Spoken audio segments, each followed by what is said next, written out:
Gracias por la tarjeta, vieja inocente.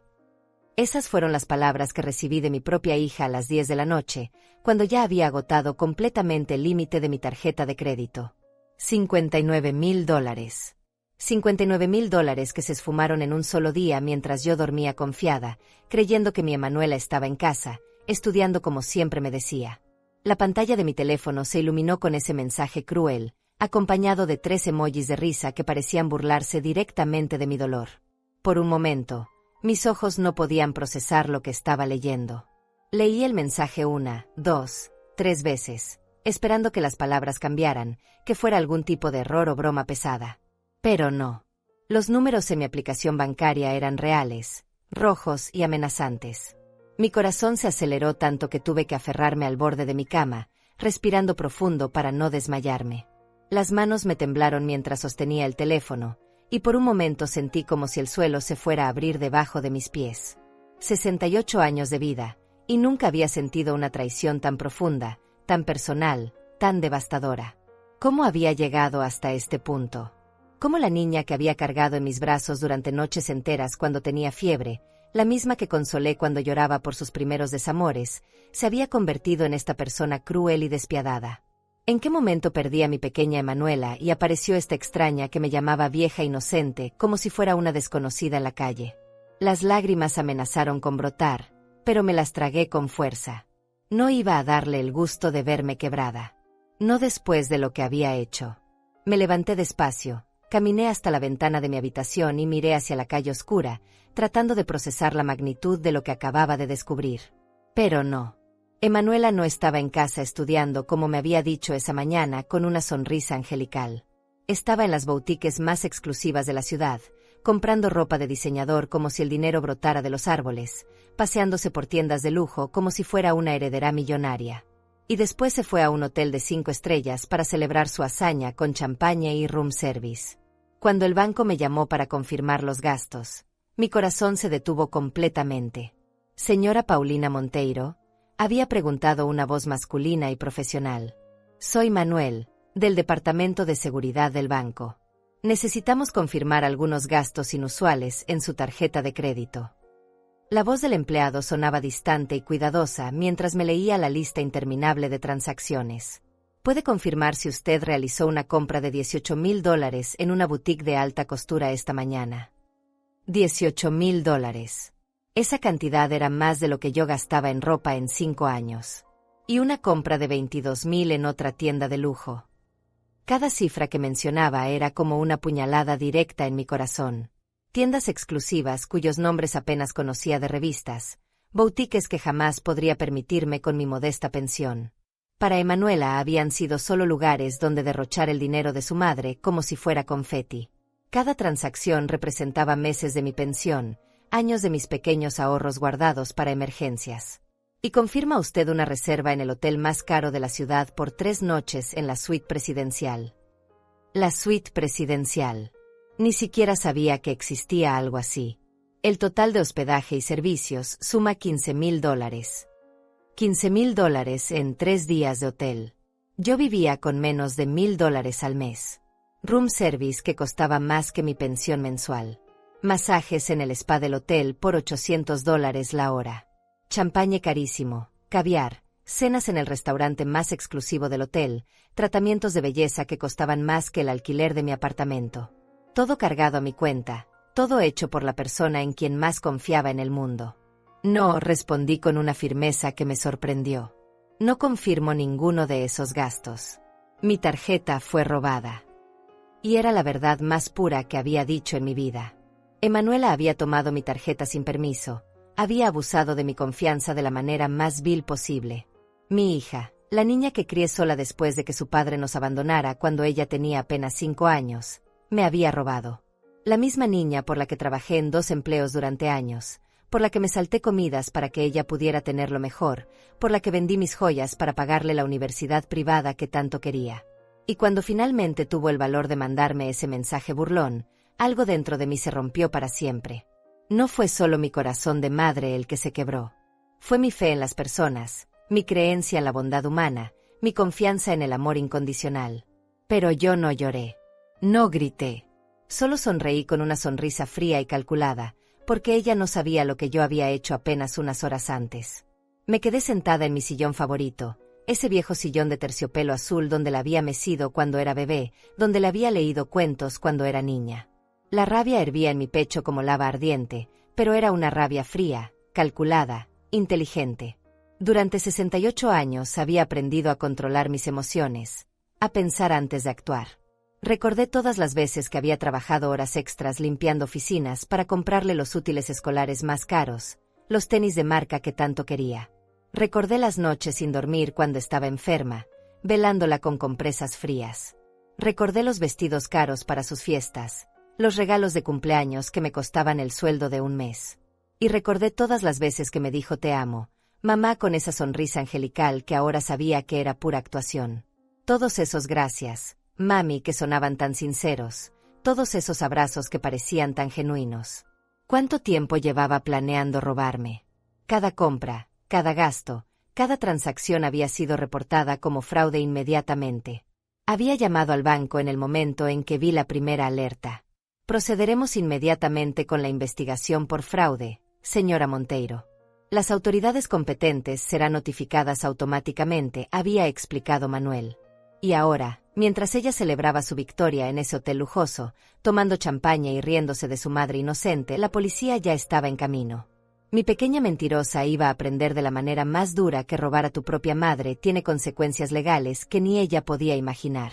Porque después de 68 años en este mundo, ya había aprendido que hay límites sagrados que no se pueden cruzar, ni siquiera por amor de madre. Y Emanuela acababa de cruzar el límite más sagrado de todos, la confianza ciega de quien le dio la vida. Ahora tendría que enfrentar las consecuencias de sus actos como la adulta que era, y por primera vez en sus 26 años de vida, yo no iba a estar ahí para salvarla. Pero para entender cómo llegamos a este momento de traición absoluta, debo regresar al principio. Debo contarle sobre la Paulina de hace 26 años, esa mujer joven que sostuvo a su bebé recién nacida entre sus brazos y le prometió que nunca le faltaría nada, que siempre tendría el amor más puro del mundo. Esa mujer ingenua que creía que el amor de madre era suficiente para criar a una buena persona. Emanuela nació en una noche de tormenta, como si el universo quisiera advertirme sobre los huracanes que traería a mi vida. Pero cuando la vi por primera vez, con esos ojitos cerrados y esas manitas perfectas, pensé que era el ángel más hermoso que había visto jamás. Su padre, ese cobarde que huyó cuando las responsabilidades se volvieron reales, nunca conoció la sensación de sostener a su propia hija. Su pérdida, pensé entonces. Ahora sé que fue una bendición que se fuera antes de causarle más daño. Desde el primer día, todo giraba alrededor de Emanuela. Mi mundo se volvió pequeño pero completo. Sus horarios de comida, sus siestas, sus primeras sonrisas, sus primeras palabras. Mamá fue lo primero que dijo, y mi corazón se derritió completamente. Creí que ese vínculo especial duraría para siempre, que nada podría romper la conexión sagrada entre madre e hija. Los primeros años fueron mágicos a pesar de las dificultades económicas. Trabajaba durante el día limpiando oficinas y por las noches cuidaba a una anciana para poder pagar el alquiler y los pañales. Emanuela dormía en una cuna que compré de segunda mano, pero que pinté de blanco para que pareciera nueva. Sus juguetes eran pocos, pero estaban llenos de amor. Le cantaba canciones de cuna con una voz ronca del cansancio, pero ella se dormía sonriendo. Cuando cumplió 5 años, su padre decidió que ya no quería la carga de una familia. Una mañana simplemente no regresó del trabajo. Dejó una nota sobre la mesa de la cocina. No puedo más. Ustedes estarán mejor sin mí. Como si fuéramos un problema que resolver, como si el amor fuera una ecuación matemática con solución simple. Emanuela preguntó por él durante meses. ¿Cuándo viene papá?, me decía con esos ojos grandes llenos de esperanza. Cada pregunta era un cuchillo en mi corazón. Papá se fue de viaje, mi amor. Pero mamá está aquí y nunca te va a abandonar, le respondía mientras la abrazaba fuerte, respirando el aroma dulce de su cabello recién lavado. Y era una promesa que cumplí religiosamente durante 21 años. Nunca, ni una sola vez, la abandoné. Ni cuando estaba enferma y no podía trabajar. Ni cuando los problemas económicos parecían ahogarme. Ni cuando me sentía tan sola que lloraba en silencio después de acostarla. Para compensar la ausencia de su padre, me convertí en 2 personas. Era la mamá cariñosa que la consolaba cuando tenía pesadillas, pero también era la figura de autoridad que le enseñaba límites. Era quien trabajaba incansablemente para darle todo lo que necesitaba, pero también quien la ayudaba con las tareas escolares hasta altas horas de la madrugada. Quería ser suficiente para ella, quería llenar todos los vacíos que su padre había dejado. Los fines de semana eran nuestro tiempo especial. Aunque no tenía dinero para grandes aventuras, inventaba actividades que no costaran nada pero que fueran divertidas. Hacíamos picnics en el parque con sándwiches de jamón y jugo de naranja. Construíamos fortalezas con las sábanas de mi cama. Veíamos películas de princesas en la televisión vieja mientras compartíamos un bol de palomitas caseras. Emanuela se acurrucaba contra mí y yo pensaba que era la mujer más afortunada del mundo. «Mamá, cuando sea grande voy a cuidarte como tú me cuidas a mí», me decía con esa seriedad adorable que tienen los niños cuando hacen promesas importantes. «Vamos a vivir juntas para siempre y yo voy a trabajar para comprarte todo lo que quieras». Esas palabras se quedaron grabadas en mi corazón como si fueran tatuajes invisibles. Creí cada palabra porque salían de la boca de mi pequeña, mi razón de vivir. Cuando entró a la escuela primaria, me enorgullecía ver lo inteligente que era. Sus maestras siempre tenían cosas buenas que decir sobre ella. «Emanuela es muy brillante, señora Monteiro. Tiene un futuro prometedor». Yo sonreía con orgullo maternal, sintiendo que todos mis sacrificios valían la pena. Mi hija iba a ser exitosa, iba a tener una vida mejor que la mía, iba a cumplir todos los sueños que yo nunca pude alcanzar. Pero también empecé a notar pequeñas cosas que me preocupaban. Cuando sus compañeros tenían cosas que ella no podía tener, se ponía de mal humor durante días. «¿Por qué María tiene una mochila nueva y yo no?», preguntaba con una voz que ya no sonaba como la de mi niña dulce. «¿Por qué el papá de Juan le compra juguetes caros y el mío nunca viene?». Cada pregunta era como una acusación silenciosa, como si mis limitaciones económicas fueran una falla personal. Empecé a trabajar más horas para poder darle esas cosas que tanto quería. Me levantaba a las 4 de la mañana para limpiar una panadería antes de ir a mi trabajo principal. Los fines de semana trabajaba en una lavandería. Mis manos se volvieron ásperas y mis pies siempre dolían, pero cuando veía la sonrisa de Manuela al recibir algo nuevo, todo valía la pena. O eso creía entonces. «Gracias, mami. Eres la mejor mamá del mundo», me decía abrazándome fuerte cuando le daba algo que había estado pidiendo durante semanas. En esos momentos, toda la fatiga desaparecía. Me sentía como una heroína, como una mujer capaz de mover montañas por su hija. No sabía que estaba criando a una persona que vería mis sacrificios como obligaciones, que confundiría el amor con el derecho a recibir sin dar nada a cambio. Los años de secundaria trajeron nuevos desafíos. Emanuela había crecido y ahora sus pedidos eran más caros y más urgentes. «Todas mis amigas tienen teléfonos nuevos. Mamá, no puedo ser la única que tiene este modelo viejo». Su voz había cambiado. Ya no era la niña dulce que me abrazaba con gratitud. Ahora había una exigencia en su tono, una impaciencia que me dolía pero que yo interpretaba como parte normal del crecimiento. Vendí mis pocas joyas, las que había heredado de mi madre, para comprarle ese teléfono. Era lo único de valor que tenía, pero pensé que era una inversión en su felicidad. Cuando se lo di, apenas murmuró un gracias antes de irse corriendo a mostrarles a sus amigas. No hubo abrazo, no hubo beso, no hubo esa mirada de amor que antes me daba cuando le regalaba algo especial. Pero yo justifiqué su reacción pensando que era normal en los adolescentes ser menos expresivos. En las noches, cuando finalmente me quedaba sola después de un día agotador de trabajo, me sentaba en mi sillón favorito y miraba las fotos de Emanuela bebé que tenía en la mesita. Esa niña sonriente que me abrazaba como si yo fuera su mundo entero. ¿Dónde había quedado esa niña? ¿En qué momento comenzó a verme como un cajero automático en lugar de como su madre? Pero siempre encontraba excusas para su comportamiento. «Es solo una etapa», me decía a mí misma.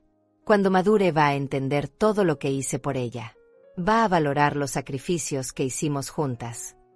Me aferraba a esas esperanzas como a un salvavidas en medio de un océano de dudas que comenzaba a crecer en mi corazón, sin saber que mi pequeña ya había decidido que su madre era solo un medio para conseguir lo que quería.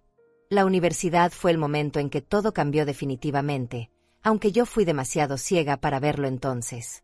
Emanuela había decidido que quería estudiar en la universidad privada más cara de la ciudad, una institución prestigiosa donde estudiaban los hijos de familias adineradas.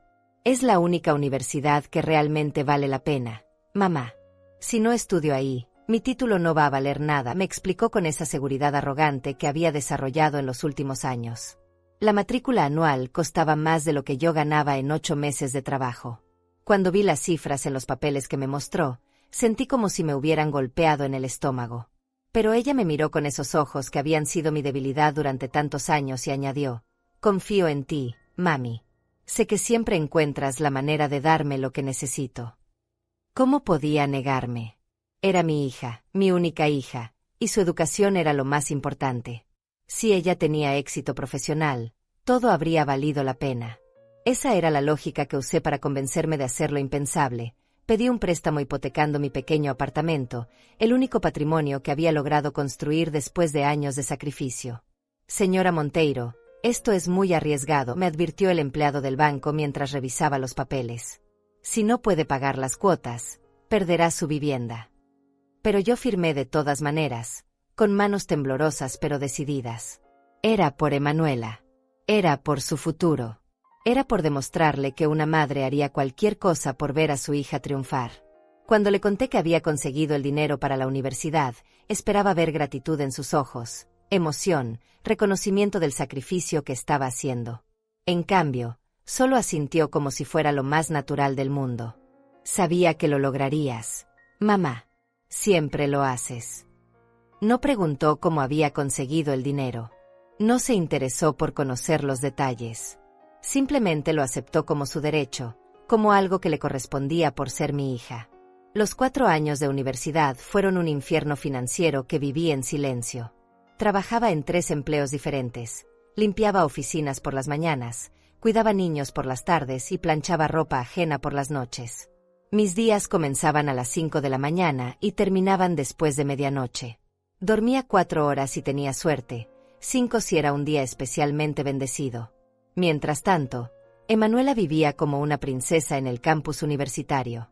Tenía un apartamento compartido en la zona más exclusiva cerca de la universidad, ropa de marca para encajar con sus compañeros de clase, dinero para salidas y fiestas que yo le enviaba religiosamente cada semana. Necesito mantener una imagen, mamá. Si parezco pobre, nadie va a querer hacer contactos conmigo, me explicaba cuando yo cuestionaba tímidamente algunos de sus gastos. Las llamadas telefónicas siempre seguían el mismo patrón. Hola, mami. ¿Cómo estás? Una pregunta rápida, protocolar, antes de ir al grano. Necesito dinero para los libros de este semestre. Son $500. O se dañó mi computadora y necesito una nueva urgentemente. Son $2,000, pero es indispensable para mis estudios. Siempre había una justificación académica, siempre era urgente, siempre era indispensable. Yo encontraba la manera de conseguir ese dinero, aunque significara saltarme comidas, usar ropa con agujeros o caminar kilómetros para ahorrar el pasaje del autobús. Veía que estaba perdiendo peso, que tenía ojeras permanentes, que mi salud se deterioraba, pero me consolaba pensando que era temporal. Cuando Emanuela se gradúe y consiga un buen trabajo, todo esto habrá valido la pena, me repetía como un mantra mientras contaba monedas para comprar arroz y frijoles que me durarían toda la semana. Las visitas de Emanuela a casa se volvieron cada vez más esporádicas y más cortas. Cuando venía, siempre había algo que la molestaba. El apartamento era muy pequeño comparado con donde vivía ahora. La comida era muy simple después de acostumbrarse a los restaurantes cerca del campus. Mi televisor viejo era imposible de ver después de los equipos modernos que tenían en la universidad. ¿No podrías mudarte a un lugar mejor, mamá? Este barrio está volviéndose muy peligroso, me decía mirando por la ventana con desaprobación. Como si no supiera que estaba hipotecando ese mismo apartamento peligroso para pagar sus lujos universitarios. Como si no entendiera que cada peso que le enviaba a ella era un peso menos para mejorar mis propias condiciones de vida. Durante las vacaciones universitarias, cuando regresaba a casa por periodos más largos, la convivencia se volvía tensa de maneras que yo no sabía cómo manejar. Emanuela había adoptado vocabulario, modales y expectativas que pertenecían a un mundo completamente diferente al mío. Hablaba de restaurantes caros como si fueran lugares normales, mencionaba marcas de ropa que costaban más que mi salario mensual, planeaba viajes con sus amigas universitarias a destinos que yo ni siquiera podía ubicar en un mapa. Mis amigas y yo vamos a pasar las vacaciones de primavera en Cancún. Ya reservé el hotel, me anunció un día como si estuviera contando que había desayunado. Solo necesito $1,500 para los gastos del viaje. Lo dijo con tanta naturalidad que por un momento pensé que estaba bromeando. Pero su expresión era completamente seria, expectante, como si fuera lo más razonable del mundo. Emanuela, mi amor, esa cantidad de dinero es... Comencé a explicar, pero me interrumpió con un gesto impaciente de la mano. Mamá, por favor no me vengas con dramas. Es solo dinero. Siempre encuentras la manera. Además, necesito este viaje para desestresarme después de los exámenes finales. Mi salud mental es importante. Su salud mental. Como si la mía no importara. Como si trabajar 18 horas diarias para mantener su estilo de vida no afectara mi propia estabilidad emocional. Conseguí ese dinero vendiendo el anillo de compromiso que había guardado todos esos años, a pesar de que su padre me había abandonado. Era una reliquia sentimental sin valor económico real, pero encontré a alguien que me dio lo suficiente para el viaje de Emanuela. Cuando se lo entregué, ni siquiera preguntó de dónde había salido. Solo contó los billetes rápidamente y los guardó en su bolso de marca. Las fotos que subía a sus redes sociales durante ese viaje me partían el corazón de maneras contradictorias.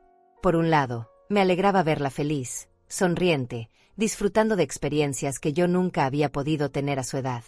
Por otro lado, cada imagen era un recordatorio de la distancia que había crecido entre nosotras, de lo diferentes que eran nuestros mundos ahora. Ella posaba en restaurantes elegantes, en playas paradisíacas, en hoteles de lujo, siempre rodeada de personas que vestían ropa cara y hablaban de cosas que yo no entendía. En ninguna de esas fotos aparecía una mención a su madre, un agradecimiento por hacer posible esa experiencia, un reconocimiento de que alguien más estaba pagando por todos esos lujos. Cuando regresó del viaje, bronceada y relajada, me contó sobre las experiencias increíbles que había vivido. Pero cuando le pregunté sobre sus estudios, sobre sus planes profesionales, sobre cómo pensaba usar su educación para construir un futuro, las respuestas siempre eran vagas y evasivas. Ya veré qué hago cuando me gradúe, mamá. Por ahora solo quiero disfrutar la experiencia universitaria. Como si la universidad fuera un club social caro en lugar de una inversión en su futuro profesional. Como si los sacrificios que yo estaba haciendo fueran para financiar 4 años de diversión en lugar de 4 años de preparación para la vida adulta. El día de su graduación llegó finalmente. Me puse mi mejor vestido, uno que había comprado de segunda mano pero que había arreglado cuidadosamente para la ocasión. Estaba nerviosa y emocionada, sintiendo que todos esos años de sufrimiento habían llegado a su culminación. Mi hija tenía un título universitario. Había logrado algo que yo nunca pude lograr. Había roto el ciclo de pobreza que había marcado a nuestra familia durante generaciones. Pero cuando llegué a la ceremonia, me di cuenta de que Emanuela no había reservado un lugar para mí en la sección especial para familias. Tuve que sentarme en las gradas generales, lejos del escenario, viendo a mi hija desde la distancia mientras otros padres aplaudían orgullosos desde asientos preferentes que sus hijos se habían pensado en conseguir para ellos. Después de la ceremonia, cuando finalmente logré acercarme a felicitarla, Emanuela estaba rodeada de sus amigas y sus familias elegantes. Me presentó rápidamente como mi mamá sin dar más explicaciones, sin mencionar que yo había hecho posible que estuviera ahí, sin reconocer de ninguna manera el papel que había jugado en su éxito. Esa noche, mientras ella celebraba con sus amigos en un restaurante caro al que yo no estaba invitada, me senté sola en mi apartamento hipotecado y me pregunté por primera vez si había valido la pena. Si había criado a una hija exitosa o simplemente había financiado la transformación de mi niña dulce en una extraña elegante que ya no tenía lugar para su madre en su nueva vida. Los meses después de la graduación fueron una revelación dolorosa sobre quién se había convertido realmente mi hija. Esperaba que buscaría trabajo inmediatamente, que estaría ansiosa por comenzar su vida profesional y demostrar que toda esa inversión educativa había valido la pena. En cambio, Emanuela regresó a casa con una actitud completamente diferente a cualquier cosa que hubiera visto antes en ella. Necesito tiempo para decidir qué carrera realmente quiero seguir, mamá me anunció el primer día de vuelta, mientras se instalaba en su habitación de la infancia como si fuera un hotel gratuito. La universidad me abrió muchas posibilidades y no quiero tomar una decisión apresurada. Posibilidades. Después de 4 años estudiando administración de empresas, de repente no sabía qué quería hacer con su vida. pero su indefinición profesional no se extendía a su estilo de vida. Seguía esperando el mismo nivel de gastos que había tenido durante la universidad, como si tuviera derecho a vivir como una estudiante privilegiada para siempre. Voy a necesitar dinero para renovar mi guardarropa profesional, me explicó mientras revisaba revistas de moda. La ropa que tengo es muy universitaria. Para conseguir un buen trabajo necesito verme como una ejecutiva exitosa. Mi corazón se hundió cuando entendí que no había un plan real, que no había urgencia por independizarse, que yo seguía siendo vista como el banco personal que financiaría esta nueva etapa indefinida de su vida. Las cuotas del préstamo hipotecario seguían llegando cada mes, implacables, mientras mis ingresos se mantenían igual de limitados que siempre.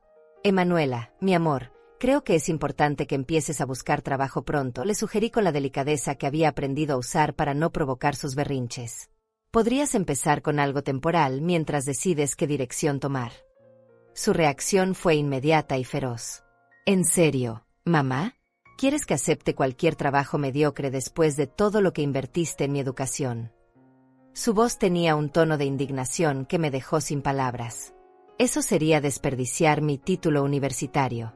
Además, si acepto el primer trabajo que aparezca, los empleadores van a pensar que no tengo estándares altos. Estándares altos. Mi hija, que nunca había pagado una cuenta de servicios públicos en su vida, tenía estándares demasiado altos para trabajar. Mientras tanto, yo seguía levantándome a las 5 de la mañana para limpiar oficinas. Mis rodillas crujían con cada movimiento, y mis manos estaban permanentemente hinchadas del contacto constante con productos químicos de limpieza. Las semanas se convirtieron en meses, y los meses se estiraron hacia el primer año sin que hubiera ningún progreso real en su búsqueda de empleo. Emanuela había desarrollado una rutina muy cómoda. Se levantaba tarde, desayunaba tranquilamente mientras revisaba su teléfono, pasaba las tardes investigando oportunidades laborales en redes sociales, y las noches las dedicaba a salir con sus amigas universitarias que estaban en situaciones similares. Todas mis amigas están tomándose su tiempo para encontrar el trabajo perfecto, me explicaba cuando yo mencionaba tímidamente el tema del empleo. Lucía lleva 6 meses buscando y acaba de rechazar 2 ofertas porque no cumplían con sus expectativas salariales. Herminia está considerando hacer una maestría antes de trabajar. Es normal tomarse tiempo para hacer las cosas bien. Normal. Como si fuera normal que una mujer de 68 años trabajara 3 empleos para mantener a una adulta de 26 años que se consideraba demasiado buena para cualquier trabajo disponible. Como si fuera normal que yo siguiera haciendo sacrificios mientras ella exploraba sus opciones desde la comodidad de mi apartamento hipotecado. Las pocas entrevistas de trabajo que conseguía siempre terminaban en historias dramáticas sobre por qué no habían resultado. El jefe parecía muy machista. Mamá, no creo que valorara mi educación. O el salario era insultante para alguien con mi preparación. O el ambiente laboral se veía muy tóxico. No puedo arriesgar mi bienestar mental por un trabajo que no me inspire. Mi bienestar mental, aparentemente, no era parte de la ecuación. El estrés de mantener 2 hogares con el sueldo que apenas alcanzaba para uno, la preocupación constante por las deudas que crecían cada mes, la fatiga crónica de trabajar sin descanso, todo eso era invisible para Emanuela o simplemente no le importaba. Pero lo que realmente me rompió el corazón fue darme cuenta de que había dejado de verme como su madre para verme únicamente como su proveedora. Nuestras conversaciones se habían reducido a transacciones económicas disfrazadas de comunicación familiar. Buenos días, mami. ¿Ya depositaste el dinero para mis gastos de esta semana? Hola, mamá. Necesito dinero para salir con las chicas esta noche. Mami, se me acabó el crédito del teléfono. Nunca preguntaba cómo estaba yo. Nunca se interesaba por mi día, por mi trabajo, por mi salud que claramente se deterioraba. Cuando yo intentaba contarle sobre algún problema que tenía o algo que me preocupaba, su atención se desviaba inmediatamente hacia su teléfono o inventaba alguna excusa para irse de la habitación. Ay, mamá, no me vengas con dramas ahorita.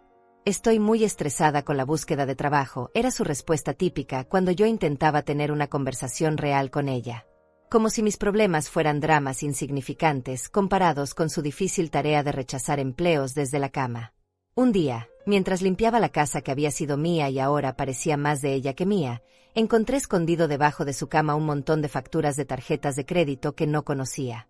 Facturas con su nombre, con deudas enormes en tiendas de ropa, restaurantes caros, salones de belleza, tratamientos de spa. Miles y miles de dólares en gastos que había estado haciendo en secreto.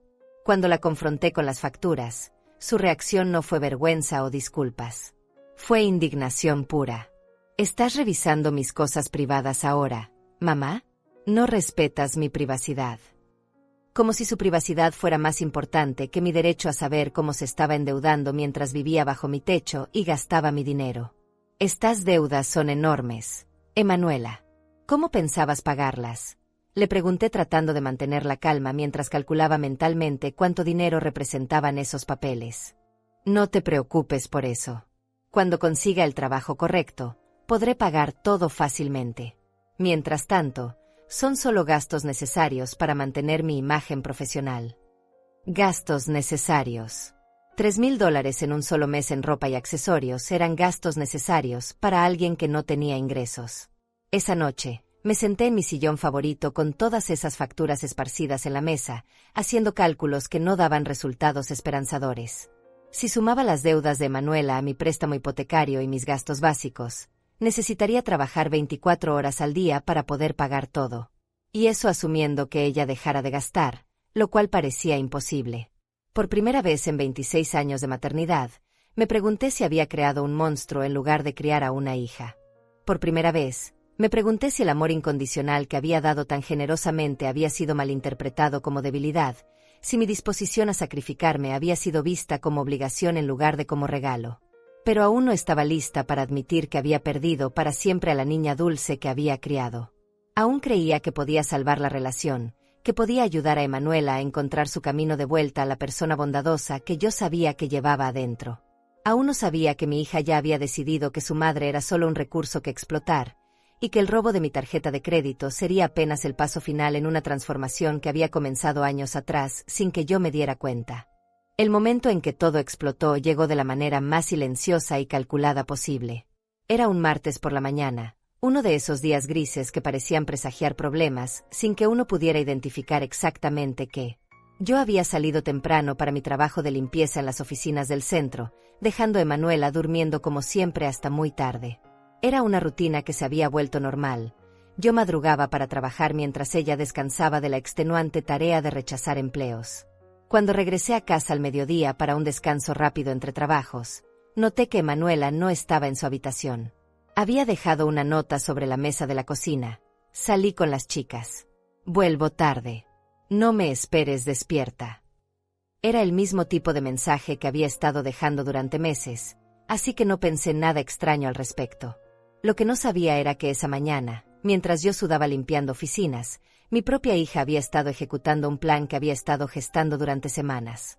Había estado observando mis rutinas, estudiando mis horarios, memorizando los números de mi tarjeta de crédito cuando yo pagaba compras delante de ella. Todo con la frialdad de una criminal profesional. Mi tarjeta de crédito estaba guardada en mi billetera, dentro de mi bolso, en mi habitación. Pero Emanuela había tenido acceso a todos esos números durante meses. Los había visto cuando yo compraba sus cosas favoritas en el supermercado, cuando pagaba sus gastos médicos, cuando sufragaba todos esos gastos necesarios que ella consideraba parte de su derecho como mi hija.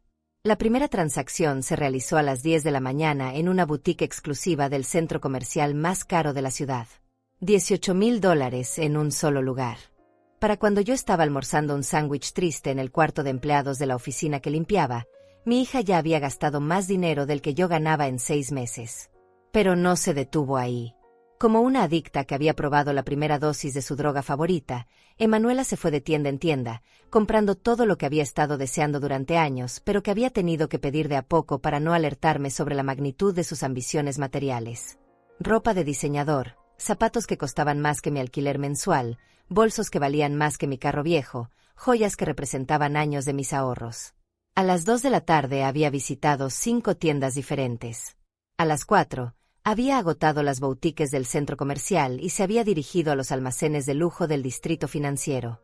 Cada compra era más extravagante que la anterior, como si estuviera compitiendo consigo misma para ver hasta dónde podía llegar antes de que el sistema le pusiera un alto. Mientras tanto, mi teléfono comenzó a recibir notificaciones de mi aplicación bancaria. Al principio las ignoré, pensando que eran promociones o recordatorios rutinarios. Estaba demasiado concentrada en terminar mi trabajo para prestarles atención. No tenía idea de que cada ping representaba miles de dólares que volaban de mi cuenta como pájaros escapando de una jaula abierta. Cuando finalmente logré revisar mi teléfono durante mi descanso de las 5 de la tarde, casi me desmayo. La pantalla mostraba una lista interminable de transacciones que no reconocía, números que me parecían imposibles, cargos que sumaban más dinero del que había visto junto en toda mi vida. Mis manos temblaron mientras marcaba el número del banco.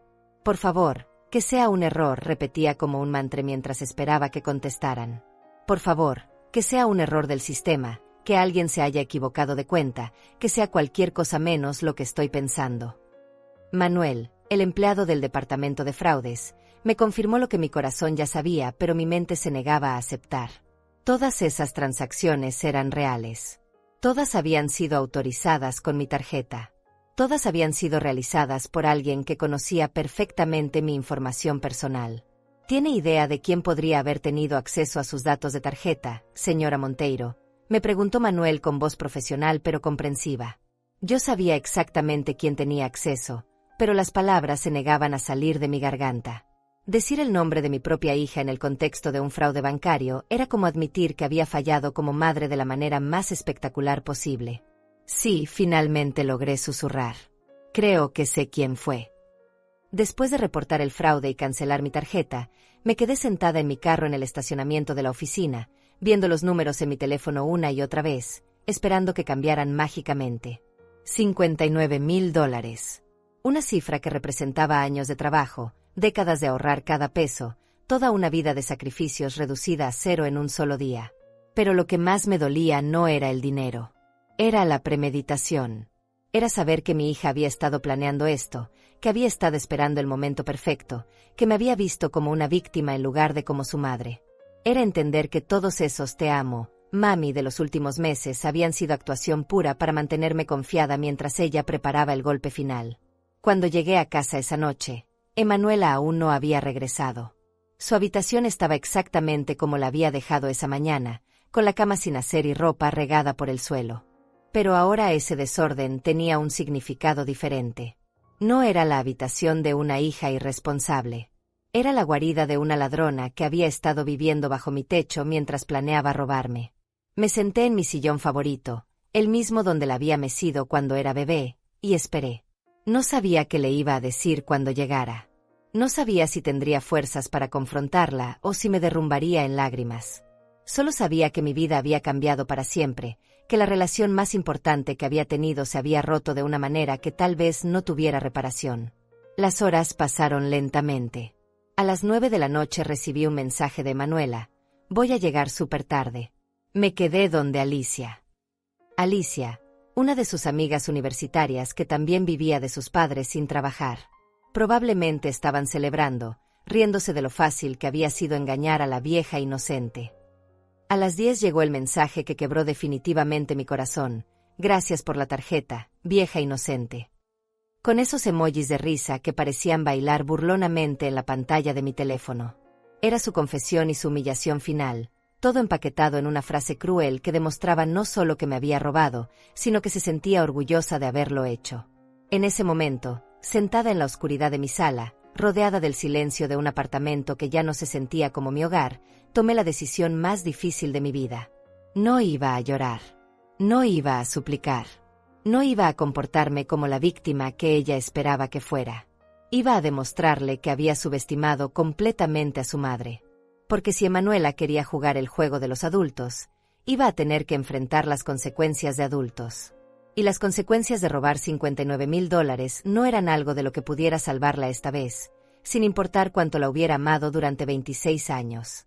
La madrugada que siguió al mensaje de Emanuela fue la más larga de mi vida. Me quedé despierta en mi sillón, con el teléfono en las manos, leyendo una y otra vez esas palabras que habían destrozado cualquier ilusión que me quedara sobre mi hija. Vieja inocente. Como si mis 68 años de experiencia, mis décadas de supervivencia, mis años criándola sola fueran sinónimo de estupidez. Pero mientras las horas pasaban en ese silencio doloroso, algo cambió dentro de mí. La tristeza inicial comenzó a transformarse en algo más frío, más determinado. Emanuela había calculado mal. Había asumido que su madre era solo una mujer débil y manipulable que aceptaría cualquier humillación con tal de mantener la relación. No sabía que estaba despertando a una mujer que había sobrevivido al abandono, a la pobreza, a años de trabajar hasta el agotamiento, y que sabía exactamente cómo pelear cuando era necesario. A las 6 de la mañana, mientras el sol comenzaba a aparecer tímidamente por la ventana, tomé mi teléfono y marqué el número que Manuel me había dado la tarde anterior. El departamento de fraudes del banco tenía servicio las 24 horas para emergencias, y esto definitivamente calificaba como una emergencia. «Buenos días, señora Monteiro», me saludó la voz familiar de Manuel. «¿Cómo amaneció? Sé que ayer fue un día muy difícil para usted». «Buenos días, Manuel. Estoy lista para proceder con todo lo que sea necesario», respondí con una firmeza que me sorprendió a mí misma. «Quiero que presente los cargos por fraude inmediatamente. Tengo la confirmación de quien usó mi tarjeta sin autorización». Hubo una pausa breve antes de que Manuel respondiera. «Entiendo, señora. Necesito confirmar algunos detalles para completar el reporte. ¿La persona que cometió el fraude es conocida suya?» «Es mi hija», dije sin dudar, aunque cada palabra se sentía como tragar vidrio molido. «Emanuela Monteiro. 26 años. Vive conmigo y tenía acceso a la información de mi tarjeta. Anoche me envió un mensaje confesando lo que había hecho». Manuel tomó todos los detalles con profesionalismo, pero podía escuchar la sorpresa contenida en su voz. Probablemente no era común recibir denuncias de madres contra sus propias hijas, pero yo había cruzado una línea invisible la noche anterior. Ya no era solo una madre traicionada. Era una víctima de un delito, y como víctima tenía derechos que pensaba ejercer completamente. «El proceso es automático una vez que presentamos el reporte oficial, señora Monteiro», me explicó Manuel. «Las autoridades policiales serán notificadas dentro de las próximas horas. Dado el monto involucrado, $59,000 constituye un delito grave. ¿Está segura de que quiere proceder?» «Completamente segura», respondí sin un segundo de vacilación. «Mi hija necesita aprender que las acciones tienen consecuencias, sin importar quién seas o a quién lastimes en el proceso». Después de completar la denuncia formal, me preparé para ir a trabajar como cualquier día normal. Me duché, me vestí con mi uniforme de limpieza, desayuné mi taza de té habitual. Pero por dentro había una calma extraña, una sensación de control que no había experimentado en años. Por primera vez en mucho tiempo, yo tenía el poder de la situación.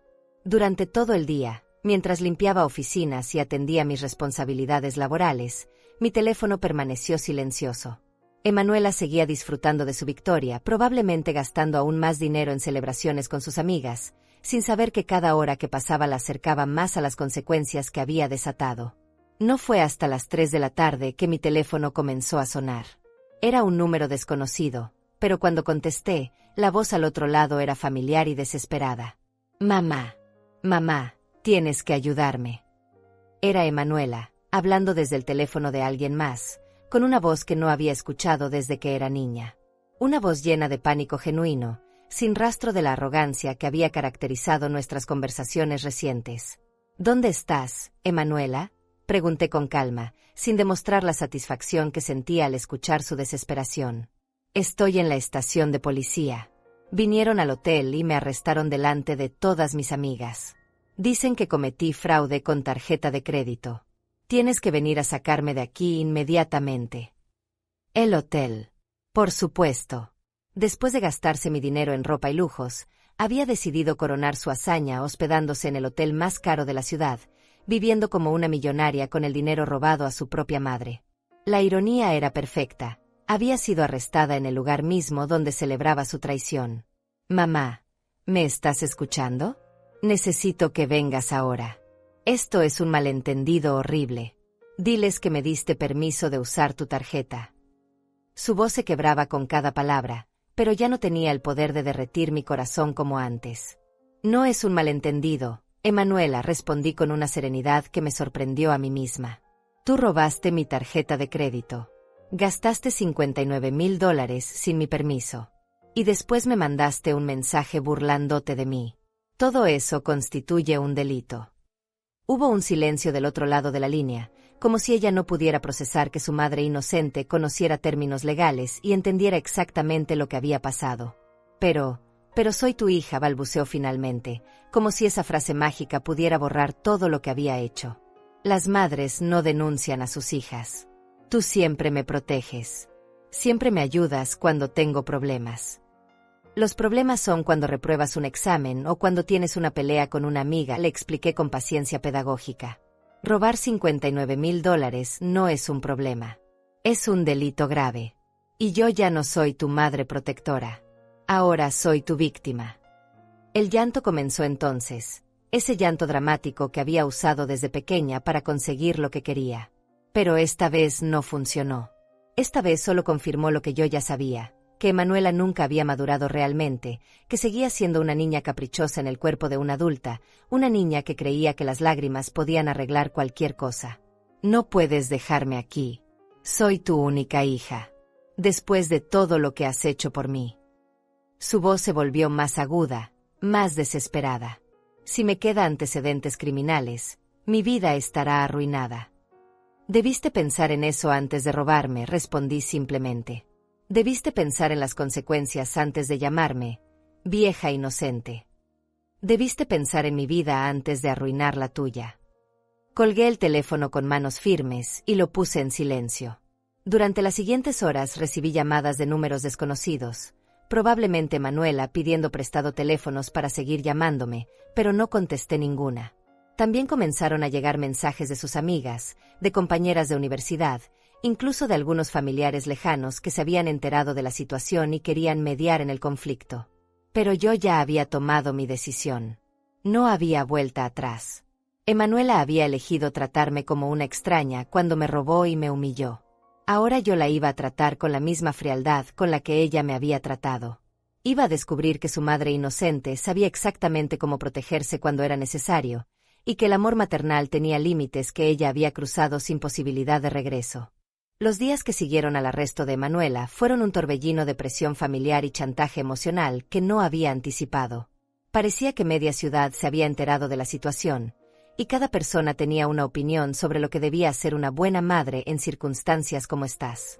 Mi teléfono no paraba de sonar con llamadas de familiares lejanos que hacía años no sabía de ellos, todos con el mismo mensaje: tenía que retirar los cargos y perdonar a mi hija.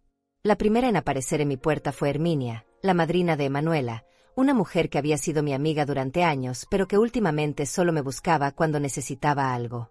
Llegó sin avisar un jueves por la tarde, con cara de funeral y una actitud dramática que me irritó desde el momento en que abrí la puerta.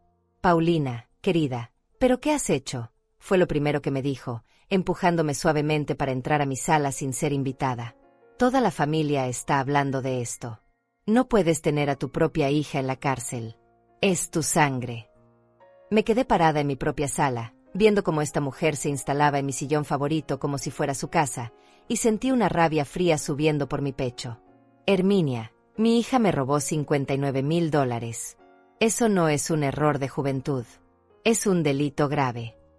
Pero es Emanuela, Paulina, la niña que ayudé a criar cuando su padre se fue. La niña que lloré cuando se graduó de la universidad. No puedes destruir su futuro por dinero». La palabra dinero la dijo como si fuera algo sucio, como si mis ahorros de toda una vida fueran insignificantes comparados con el bienestar de mi ladrona hija. $59,000 no es dinero, Herminia. Es mi jubilación. Es mi seguridad. Es el resultado de 68 años de trabajo honesto que ella decidió robar en un día. Mi voz se mantuvo calmada, pero cada palabra llevaba el peso de mi indignación. Herminia suspiró dramáticamente y se llevó la mano al pecho como si estuviera sufriendo un ataque cardíaco. «Ay, Paulina, entiendo que estés dolida, pero esto se puede arreglar de otra manera. Emanuela puede conseguir un trabajo y pagarte de a poco. Pueden ir a terapia familiar. Pero tenerla en la cárcel no va a solucionar nada». «Terapia familiar». Me reí sin humor. «Herminia, ¿tú le darías terapia a alguien que te robara los ahorros de toda tu vida y después te mandara un mensaje burlándose de ti? ¿O lo denunciarías como corresponde?». La conversación continuó por más de una hora, con Herminia usando todos los recursos emocionales posibles: lágrimas, súplicas, chantaje, manipulación. Me recordó todos los momentos buenos que había compartido con Emanuela, todas las veces que la había visto crecer, todos los planes que habíamos hecho para su futuro. Pero cada argumento solo reforzaba mi convicción de que estaba haciendo lo correcto. Cuando finalmente se fue, prometiendo que esto no había terminado, sentí un alivio enorme. Pero el alivio duró poco, porque al día siguiente llegó Alberto, el hermano de mi exesposo, con una misión similar y aún menos tacto. Paulina, esto es ridículo, me dijo sin siquiera saludarme cuando abrí la puerta. Emanuela es familia. Los problemas familiares se resuelven en familia, no en tribunales. Alberto siempre había sido un hombre machista que creía que las mujeres debían aguantar todo en silencio, así que su posición no me sorprendió. Alberto, cuando tu sobrino me abandonó con una bebé de 5 años, ¿dónde estaba la familia?, le pregunté directamente. Cuando trabajé 3 empleos para mantener a Emanuela, ¿alguien de la familia me ayudó? Ahora que necesito justicia, de repente todos aparecen a exigirme que sea comprensiva. Su cara se puso roja de frustración. Eso es diferente, Paulina. Esto puede arruinar la vida de Emanuela para siempre. Un antecedente criminal la va a perseguir toda la vida. ¿Es eso lo que quieres para tu hija? Lo que quiero para mi hija es que aprenda que las acciones tienen consecuencias, respondí firmemente. Durante 26 años la protegí de todas las consecuencias de sus errores. Larizalt es la mujer que me robó y me humilló. Ya es hora de que enfrente la realidad. Pero la presión más intensa vino de donde menos le esperaba. Alicia, la mejor amiga de Manuela, llegó a mi casa un sábado por la mañana con un discurso preparado que claramente había ensayado. Señora Monteiro, necesito hablar con usted, me dijo con una seriedad que no había visto nunca en ella. Emanuela está devastada. No ha parado de llorar desde que la arrestaron. Está en una celda con criminales reales, gente peligrosa. ¿De verdad cree que se lo merece? La imagen de mi hija llorando en una celda me dolió más de lo que esperaba, pero no cambió mi resolución. Alicia, Emanuela es una criminal real. Robó $59,000. Eso la convierte en una ladrona, sin importar cuánto llore ahora. Pero usted es su madre, insistió Alicia, usando el mismo argumento que había escuchado docenas de veces en los últimos días. Las madres perdonan a sus hijos. Las madres los protegen sin importar qué. ¿Y las hijas?, pregunté calmadamente. ¿Las hijas no tienen responsabilidades hacia sus madres? Las hijas pueden robar, humillar y traicionar sin consecuencias porque las madres están obligadas a perdonar todo. Alicia se quedó sin respuesta, pero intentó otro enfoque. Si usted retira los cargos, Emanuela promete conseguir trabajo inmediatamente y pagarle todo. Promete cambiar completamente. Promete. Me reí amargamente. Alicia, durante los últimos 2 años Emanuela ha prometido conseguir trabajo cientos de veces. Ha prometido ser responsable, ha prometido valorar mis sacrificios, ha prometido cuidarme en mi vejez. Sus promesas no valen nada. La procesión de visitantes continuó durante toda la semana. Compañeras de universidad de Emanuela, vecinas que se creían con derecho a opinar, incluso el padre de una de sus amigas que vino a mediar como si fuera un conflicto entre niños del vecindario. Todos tenían la misma cantinela. Era mi deber como madre proteger a mi hija, sin importar lo que hubiera hecho. Pero la visita más dolorosa fue la de Manuel, mi antiguo jefe, un hombre mayor que siempre me había tratado con respeto. Paulina, he sabido de tu situación, me dijo con gentileza genuina. Sé que estás pasando por un momento muy difícil. Pero tal vez deberías considerar que Emanuela es joven y puede cambiar. Los errores de juventud no deberían arruinar una vida entera.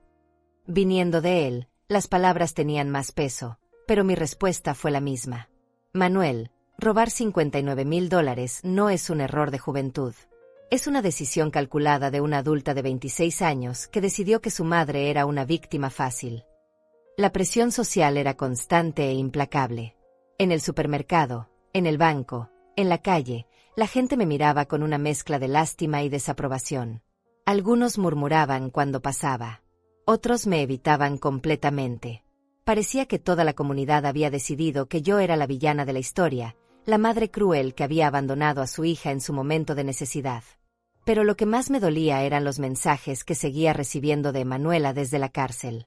Mensajes escritos con la letra temblorosa que recordaba de cuando era niña, llenos de disculpas desesperadas y promesas de cambio que sonaban exactamente igual a todas las promesas que había roto en el pasado.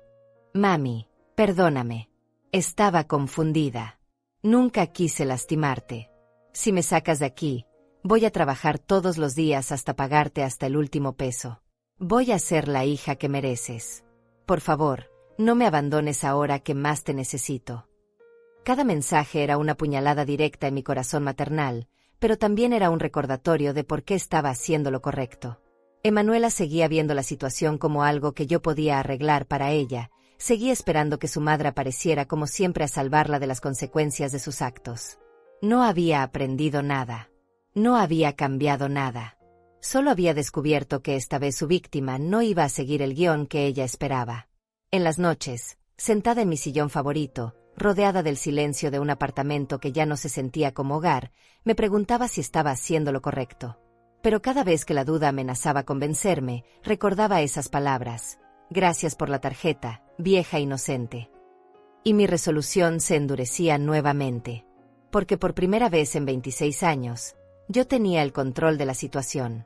Por primera vez, Emanuela tenía que enfrentar las consecuencias de sus actos sin que su madre apareciera a rescatarla.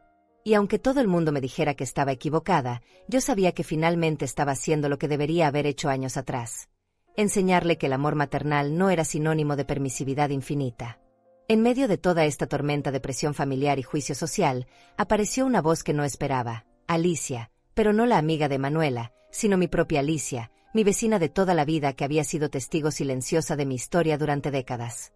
Una tarde, mientras yo regresaba agotada de trabajar, la encontré esperándome en la puerta de mi edificio con una expresión serena que no había visto en mucho tiempo. Paulina, necesitamos hablar, me dijo sin los dramáticos preámbulos que había escuchado de todos los demás visitantes. Pero no de lo que tú crees. Necesitamos hablar de ti. Subimos a mi apartamento en silencio, y cuando nos sentamos en mi sala, Alicia me miró directamente a los ojos con una franqueza que me sorprendió. He estado observando toda esta situación desde afuera, y hay algo que nadie más te está diciendo pero que necesitas escuchar. ¿Qué cosa?, pregunté, preparándome para otro sermón sobre el perdón maternal y las obligaciones familiares. Que estás haciendo lo correcto, dijo simplemente. Y que yo debería haberte apoyado hace años cuando veía lo que estaba pasando, en lugar de quedarme callada como una cobarde. Sus palabras me golpearon como un rayo. Durante semanas había escuchado críticas, súplicas, chantajes emocionales, pero nadie había validado mi decisión. Nadie había reconocido que tal vez, solo tal vez, la víctima en esta historia tenía derecho a buscar justicia.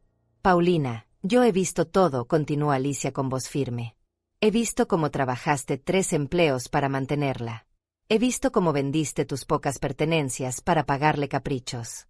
He visto cómo hipotecaste tu apartamento para su universidad. Y también he visto cómo ella nunca, ni una sola vez, te mostró genuina gratitud o respeto. Las lágrimas que había estado conteniendo durante semanas finalmente comenzaron a brotar, no de tristeza sino de alivio. Alguien había estado viendo. Alguien había sido testigo de mi historia y podía confirmar que no estaba loca, que no estaba exagerando, que realmente había sido víctima de abuso durante años. He visto cómo te hablaba estos últimos años, continuó Alicia, acercándose para tomar mis manos entre las suyas. Como si fuera su empleada personal en lugar de su madre. He visto cómo te exigía dinero sin importarle cómo lo conseguías. Y he visto cómo tú justificabas cada maltrato diciéndote que era amor maternal. Pero es que, es mi hija, murmuré, repitiendo las palabras que había escuchado tantas veces. Sí, es tu hija. Pero tú también eres una persona que merece respeto y dignidad. Ser madre no significa que tengas que aceptar ser robada y humillada por tu propia hija. Su voz era firme pero cálida, sin juicio pero llena de convicción. Alicia se quedó conmigo esa tarde, y por primera vez en semanas pude hablar libremente sobre lo que había vivido sin sentirme juzgada o presionada. Le conté sobre los años de sacrificios que nunca fueron valorados, sobre las promesas rotas de Emanuela, sobre la transformación gradual de mi niña Dulce en una extraña que me veía como un recurso que explotar. ¿Sabes qué es lo más triste de todo esto?, le dije mientras tomábamos té en mi cocina. Que durante años pensé que estaba siendo una buena madre por dar todo y no pedir nada a cambio. Pensé que los sacrificios eran amor. Pero en realidad estaba enseñándole que podía tratar a las personas como objetos, que podía tomar sin dar, que podía lastimar sin consecuencias. Exactamente, asintió Alicia.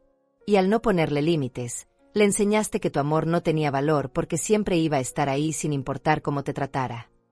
Esas palabras me pegaron fuerte porque eran completamente ciertas. Había confundido el amor incondicional con la permisividad infinita.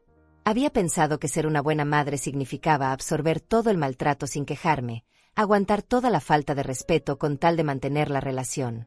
Pero en el proceso había perdido mi propia dignidad y había criado a una persona incapaz de valorar el amor genuino.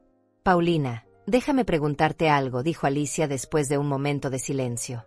Si fuera cualquier otra persona la que te hubiera robado esos $59,000 y después te hubiera mandado un mensaje burlándose de ti, ¿qué harías? La denunciaría inmediatamente, respondí sin dudar. ¿Y por qué Emanuela debería tener diferentes estándares? ¿Por qué el hecho de que sea tu hija la exime de las consecuencias que cualquier otra persona enfrentaría? No tenía respuesta para esa pregunta, porque no había una respuesta lógica. Solo había condicionamiento social, expectativas culturales sobre el amor de madre que en realidad protegían a los abusadores y perpetuaban ciclos de maltrato familiar.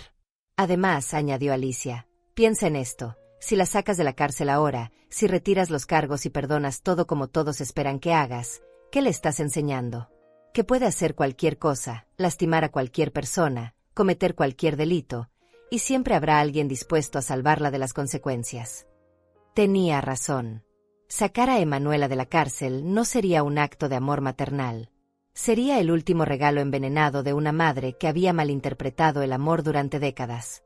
Sería condenarla a una vida de irresponsabilidad, manipulación y crueldad, sabiendo que siempre habría alguien dispuesto a limpiar sus desastres. ¿Y si se queda en prisión y sale peor? Pregunté, expresando mi miedo más profundo. Peor que una persona que roba a su propia madre y después se burla de ella, respondió Alicia con gentil firmeza. Paulina, Emanuela ya está en el fondo.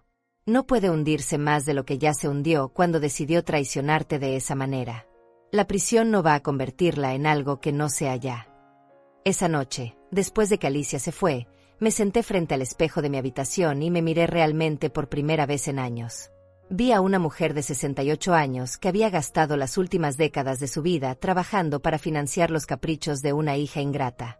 Vi arrugas que habían aparecido por el estrés, manos gastadas por el trabajo excesivo, ojos cansados de tanto dar sin recibir. Pero también vi algo que había estado ausente durante mucho tiempo: dignidad. Por primera vez en años, me estaba respetando a mí misma. Me estaba defendiendo. Me estaba tratando como una persona que merecía justicia en lugar de como un recurso infinito que existía solo para servir a otros. Pasé la vida siendo útil, me dije a mi reflejo, recordando las palabras que Alicia había dicho. Ahora quiero ser feliz. Ser feliz. ¿Cuándo había sido la última vez que había pensado en mi propia felicidad como algo importante, como algo que merecía perseguir? Durante décadas había puesto la felicidad de Emanuela por encima de la mía, sus necesidades por encima de las mías, sus sueños por encima de los míos. Y el resultado había sido criar a una persona incapaz de ver a su propia madre como algo más que un medio para conseguir lo que quería. Esa noche tomé una decisión que fue más allá de mantener los cargos criminales contra Emanuela. Decidí que era hora de empezar a vivir para mí misma. Era hora de descubrir quién era Paulina Monteiro cuando no estaba definida únicamente por ser la madre de Emanuela. Saqué un cuaderno viejo y comencé a escribir una lista de cosas que quería hacer, lugares que quería visitar, experiencias que había pospuesto durante décadas porque todo mi tiempo y dinero se iban en mantener a mi hija. La lista era sorprendentemente larga y emocionante. Había una vida entera esperándome del otro lado de esta crisis. Por primera vez en años, el futuro no se veía como una extensión infinita de sacrificios y trabajo agotador. Se veía como una oportunidad para redescubrir a la mujer que había perdido en algún lugar del camino, enterrada bajo capas de abnegación maternal mal entendida. Y si Emanuela decidía aprender de esta experiencia y convertirse en una mejor persona, sería bienvenida en esa nueva vida. Pero si no, yo estaría bien de todas maneras. Porque finalmente había aprendido que ser una buena madre no significaba desaparecer como persona, y que el amor verdadero a veces requiere dejar que las personas enfrenten las consecuencias de sus propias decisiones. 6 meses después, estoy sentada en una pequeña terraza con vista al mar en un pueblo costero a 3 horas de la ciudad, tomando mi café matutino mientras el sol se alza despacio sobre las olas. Es un ritual que he adoptado desde que me mudé aquí hace 2 meses. Un momento de paz que nunca pensé que podría permitirme. El apartamento que alquilo es modesto, pero es completamente mío, decorado con mis gustos, organizado según mis horarios, lleno del silencio que elegí en lugar del caos que toleraba. La venta de mi apartamento en la ciudad me dio suficiente dinero para pagar todas las deudas que había acumulado durante años, incluyendo el préstamo hipotecario que saqué para la Universidad de Emanuela. Por primera vez en décadas, no debo nada a nadie. La sensación de libertad financiera es embriagadora, pero no tanto como la libertad emocional que he descubierto. Trabajo medio tiempo en una pequeña biblioteca local, un empleo que conseguí no por necesidad económica desesperada, sino porque realmente disfruto estar rodeada de libros y ayudar a las personas que buscan conocimiento genuinamente. Mis compañeras de trabajo son mujeres de mi edad que han vivido sus propias batallas y que entienden el valor del respeto mutuo. Nadie me pide dinero. Nadie me trata como un recurso que explotar. Es refrescante descubrir relaciones humanas basadas en reciprocidad en lugar de en obligación. Las tardes las dedico a caminar por la playa, a leer los libros que nunca tuve tiempo de disfrutar, a aprender francés en línea, algo que quería hacer desde joven pero que siempre pospuse porque el dinero de las clases se iba en los caprichos de Emanuela. He descubierto que tengo facilidad para los idiomas, que disfruto la jardinería, que puedo cocinar para mí sin sentir que es una obligación agotadora. He redescubierto pedazos de mi personalidad que habían estado enterrados durante años bajo el peso de ser únicamente la madre de Emanuela. Hace 3 semanas recibí una carta de ella desde la prisión. Una carta larga, escrita a mano, muy diferente a los mensajes desesperados de los primeros meses. Esta vez no había súplicas dramáticas ni promesas vacías. Era una carta reflexiva, dolorosa, honesta de maneras que no había visto en ella desde que era muy pequeña. Mamá, comenzaba. He tenido mucho tiempo para pensar sobre lo que hice y sobre la persona en la que me convertí. Al principio estaba furiosa contigo por no sacarme de aquí. Pensaba que eras cruel, que me habías abandonado cuando más te necesitaba. Pero con el tiempo he empezado a entender que lo cruel habría sido seguir permitiendo que te tratara como lo hacía. La carta continuaba por varias páginas, describiendo cómo había comenzado a trabajar en programas de rehabilitación dentro de la prisión, cómo había conocido a otras mujeres que habían perdido a sus familias por sus propias decisiones destructivas, cómo finalmente estaba enfrentando la realidad de quien había sido durante años. No espero que me perdones, escribía hacia el final. No espero que vuelvas a confiar en mí. No espero que regreses a ser la madre que aguanta todo sin quejarse. Espero poder ganarme el derecho a conocer a la mujer en la que te has convertido después de liberarte de la carga que yo representaba. Si algún día quieres darme esa oportunidad, estaré aquí, trabajando para convertirme en alguien que realmente merezca tu amor en lugar de alguien que simplemente lo exija. Leí esa carta varias veces, sintiendo una mezcla compleja de emociones que no sabía cómo procesar. Había dolor, por supuesto, por todos los años perdidos y por la relación que nunca pudimos tener. Pero también había algo parecido al orgullo, no orgullo maternal, sino el reconocimiento de que finalmente, por primera vez en su vida adulta, Emanuela estaba asumiendo responsabilidad real por sus actos. No le he respondido todavía. No porque esté enojada, sino porque quiere estar segura de que cualquier cosa que le escriba salga de un lugar auténtico en lugar de los viejos patrones de rescate maternal que dominaron nuestra relación durante tantos años. Si algún día decidimos reconstruir algo, será sobre bases completamente diferentes, con límites claros y respeto mutuo. Alicia me visita cada pocos fines de semana, y sus visitas se han convertido en uno de los aspectos más valiosos de mi nueva vida.